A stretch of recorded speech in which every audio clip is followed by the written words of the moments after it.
Welcome to a Foxy Tech Tips tutorial on enabling or disabling location services on the Apple Watch Ultra 2.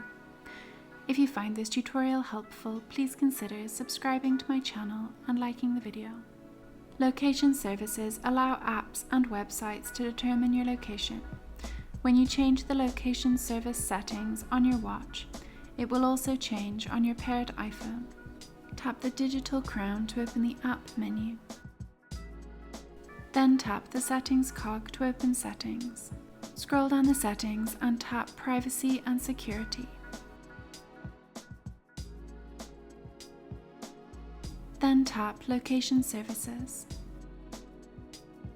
Tap the toggle to the right of Location Services to enable or disable the setting. When the toggle is green, Location Services are enabled, and when grey, the setting is disabled. And that draws an end to this tutorial. Please like the video if you found it helpful and subscribe to Foxy Tech Tips for more Apple Watch Ultra tips and tricks.